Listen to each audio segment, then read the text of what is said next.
Have you ever tried to describe the taste of water or the feeling of the wind on your face? You can use words, of course, but, the words are not the thing itself. The Tao is like that. It is the natural order of the universe, the source of everything we see and everything we don't. The ancient text, the Tao Te Ching, begins with a famous warning. It says, "The Tao that can be told is not the eternal Tao." This isn't a riddle to confuse us, it's an invitation. It asks us to feel the world, not just to define it. The Tao is the silent rhythm that beats beneath all of existence.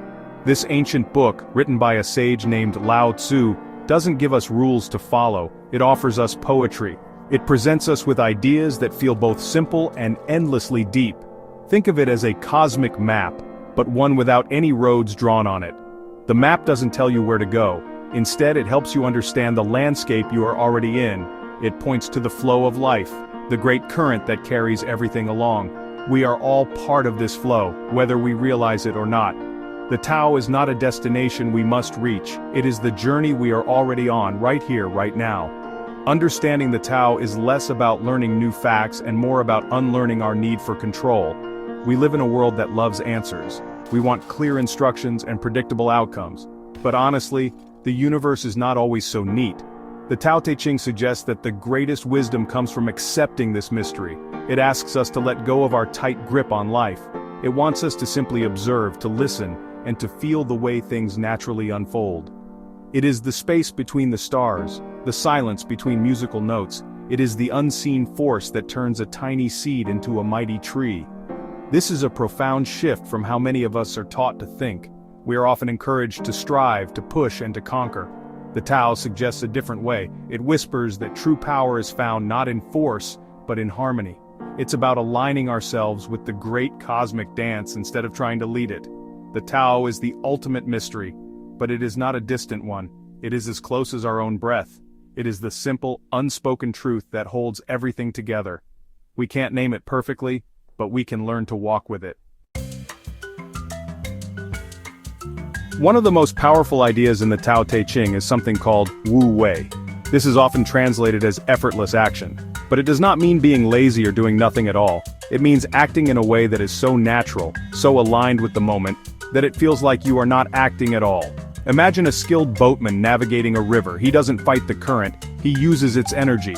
He guides the boat with small, precise movements, flowing with the water, not against it. That is Wu Wei. It is the art of achieving great things with gentle ease. The book often uses nature as its greatest teacher.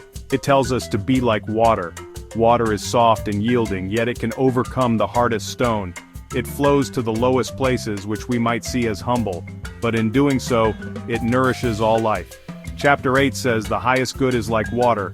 It benefits all things without competing with them. This is a lesson in humility and persistence. It teaches us that true strength is not rigid or loud, it is flexible, adaptable, and patient.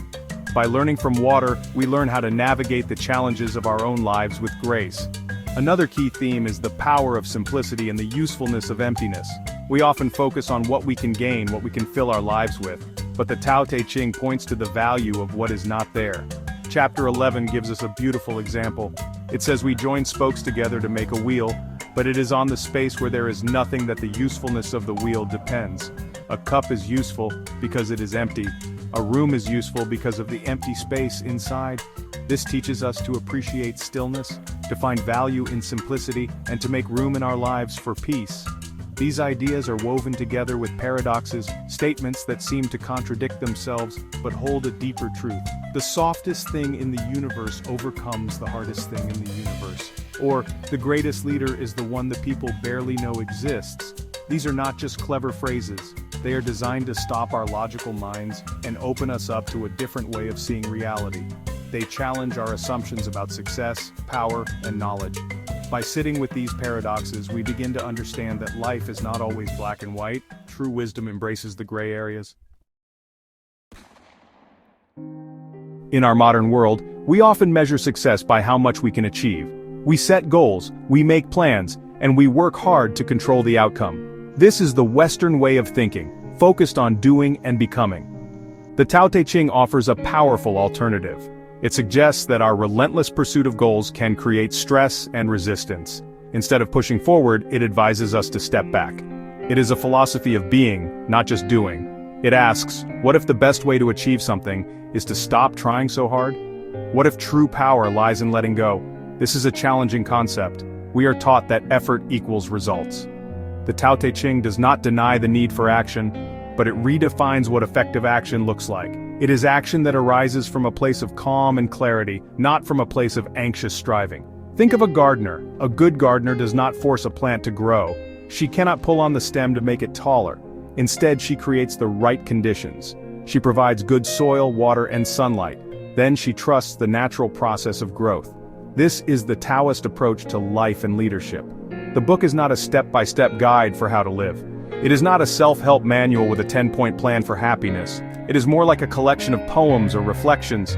You are meant to read a verse, put the book down, and just think about it. You let the ideas settle in your mind like rain soaking into the earth. It is meant for contemplation, not for quick answers. Its wisdom unfolds slowly, over time, as you begin to see its truths reflected in the world around you. It changes how you see things, rather than telling you what to do. This gentle approach can be misunderstood. Some might see it as being passive or giving up, but Wu Wei is not about inaction. It is about intelligent, responsive action. It is knowing when to act and when to wait. It is the strength of the bamboo that bends in the wind but does not break. It is the wisdom of the farmer who knows when to plant and when to harvest. It is a deep, quiet confidence that comes from trusting the natural flow of things and trusting our own place within that flow. It is a strength that is both powerful and peaceful. So how can these ancient ideas help us today, in our busy, complicated lives? The lessons of the Tao Te Ching are surprisingly practical. They can bring a sense of calm to our anxious minds. When we feel overwhelmed by deadlines and demands, the idea of Wu Wei can remind us to take a breath. It encourages us to find the path of least resistance, to work with the flow of events instead of constantly fighting against them. It can help us be more patient with ourselves and with others, recognizing that things will unfold in their own time. It is a recipe for reducing stress. In our relationships, the Tao teaches us the power of humility and kindness. By being like water, we can learn to be more flexible and understanding. Instead of trying to win every argument or impose our will, we can listen more deeply. We can seek to nourish others, rather than to compete with them. This creates stronger, more harmonious connections. In leadership, a Taoist approach means empowering others instead of controlling them. A great leader, like the gardener, creates an environment where people can grow and thrive on their own. Their presence is felt, but it is not overpowering. It is important to approach the Tao Te Ching with an open mind. If you are looking for clear-cut rules, you may be disappointed. Its language is poetic and sometimes feels mysterious. But that is part of its magic. It invites you to find your own meaning. It asks you to observe your own life and the world around you.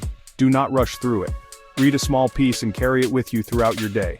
See if you can spot the Tao at work, in the resilience of a weed growing through concrete, or in the effortless flight of a bird.